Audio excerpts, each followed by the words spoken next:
Hallo allerseits, ich bin heute auf der internationalen Modellbahnausstellung in Göppingen und ich bin hier bei Hagen von Ortloff, der mal nicht vor der Kamera vom SWR steht, sondern ganz normal spielt. Ja, wir sind Spieler, mein Freund Lutz Meder und ich.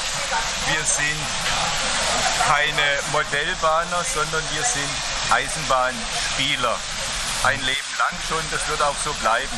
Deswegen kommen wir hier mit einer Anlage hin, die sehr handgestrickt ist, die sich auf unsere Jugend in aller Regel verlegt.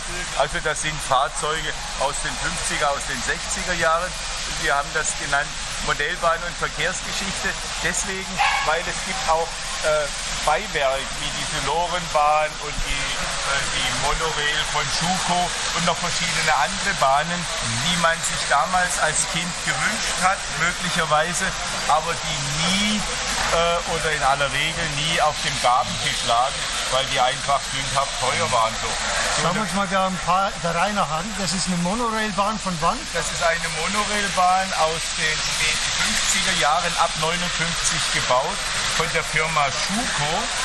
Und die ist nachempfunden worden der Monorail in Los Angeles von Disney. Also die haben auch irgendwo einen Vertrag mit Disney geschlossen und die kam dann auf den deutschen Markt. Hier haben wir eine Variante mit Ausweicher, also Zweizugbetrieb, aber die hat ein Problem gehabt damals, nämlich weil sie war nicht sehr bekannt hier und sie war verhältnismäßig teuer und dementsprechend hat sie nicht den Weg in übermäßig viele Kinderzimmer gefunden.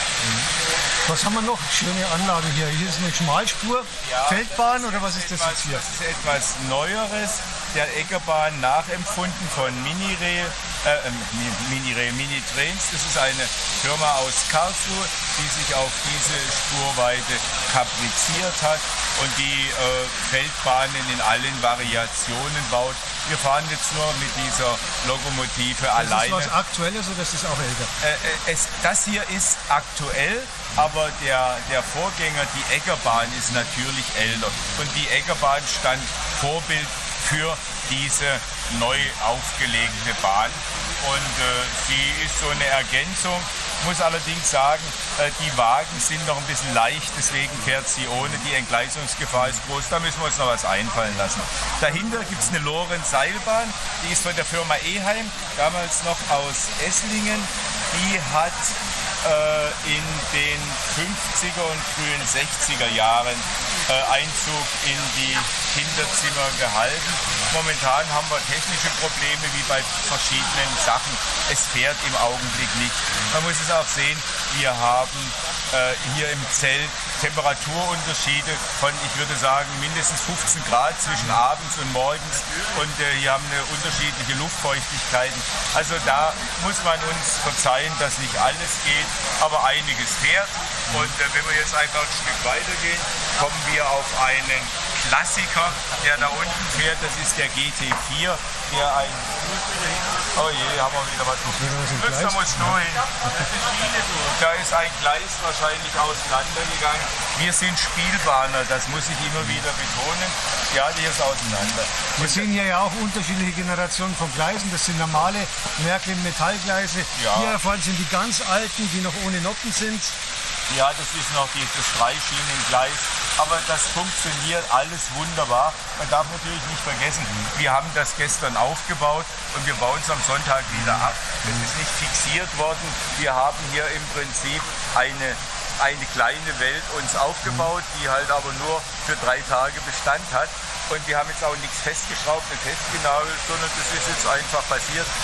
Und eins kann man sagen, Unglücke gehören dazu. Wir sind Spielbahner, wenn was umfällt, dann wird es wieder aufgestellt, es fährt weiter. Hier geht nichts kaputt.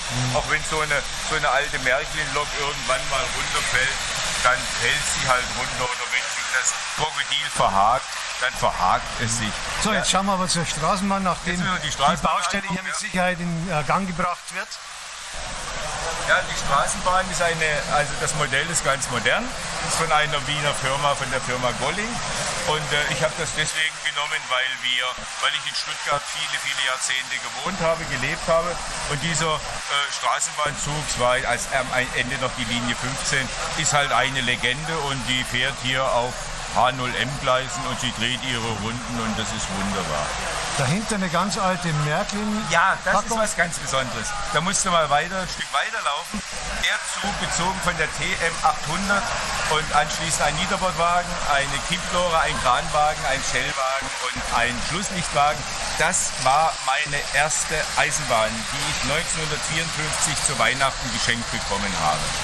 Also es ist jetzt nicht mehr die Originalfahrzeuge, die habe ich mir dann immer wieder nachgekauft, weil wir mussten aus wirtschaftlichen Gründen meine Eisenbahn verkaufen. Aber die Lok ist original, oder ist das? Das ist alles original. Okay. Das ist alles original. Ja. Und dann habe ich hier so, wir sind ja wie gesagt Spielbahner, das ist jetzt, was man hier sieht, dieses Gebäudeensemble, die schöne deutsche Stadt ist ein Baukasten, das heißt, es sind mehrere Baukästen, die im Harz gefertigt wurden in einer Firma in der DDR bis Ende der 50er Jahre und die einfach eine wunderbare Anmutung haben und deswegen gehört die auf diese Anlage.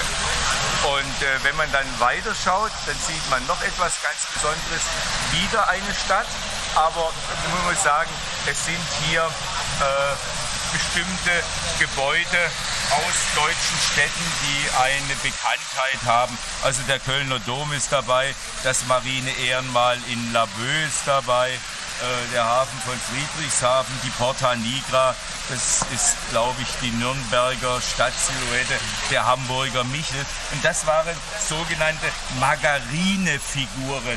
Die hat man, wenn man Margarine gekauft hat, dann als Kind bei dem Einzelhändler, bei dem Lebensmittelladen aus einem Glas rausholen können. Das gab es bis Mitte, Ende der 50er Jahre.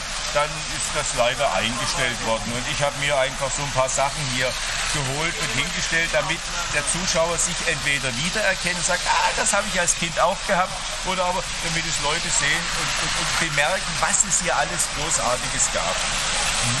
Hier haben wir eine U-Bahn, eine alte Omnibus. Das ist ein Obus von der Firma Eheim aus Esslingen, die in den späten 60er Jahren dann überging, beziehungsweise die Produkte dann vertrieben wurden von der Firma Brava. Der Herr Eheim, ein genialer Konstrukteur, hat einen ganz besonderen oder ein Produkt erfunden, erdacht, was ihn dann zum Millionär gemacht hat. Er hat einen Spielzeugbrunnen gebaut für H0, für eine H0-Anlage, und er hat einen bestimmten Filter eingebaut, und aus dem hat sich dann das Geschäftsfeld Aquarienfilter herausgebildet, Aquaristik, und Eheim hat dann nur noch der Aquaristik im Prinzip die Treue gehalten, alle seine Sachen abgegeben. Unterdessen ist der alte Herr verstorben, aber es war faszinierend mit ihm im hohen Alter, also er war damals hochbetagt, noch sprechen zu können, und er hat halt wirklich geniale Entwicklungen gemacht oder übernommen, und dieser Bus, 50er Jahre, 60er Jahre, wunderbare Ergänzung zur Märklin-Eisenbahn. Es sind ja einige Busse hier noch fahrtüchtig. Der Fahreinsatz ist momentan ein bisschen unter Schwierigkeiten anscheinend. Sie sind alle fahrtüchtig, aber man darf eines nicht vergessen, es sind zwei Generationen von Bussen. Der blaue, der gerade angeschoben wird, der hat in der Oberleitung Räder, und der andere, der hat Schleifer.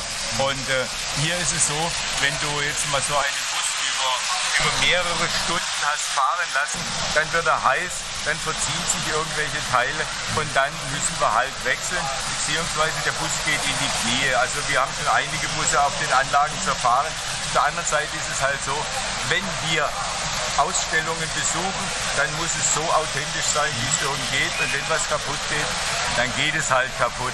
Aber wir haben Spaß am Spielen, und unsere Zuschauer und unsere Besucher haben Spaß an unserer Anlage. Ja, die ganze Anlage macht hier auch wirklich Spaß, und es hat auch Spaß gemacht, hier die Sachen anzuschauen. Und für mich war es ein schöner Ausflug, und ich bedanke mich für das nette Gespräch und für die netten Erklärungen. Ja, viel Spaß noch, und den Zuschauern alles Gute.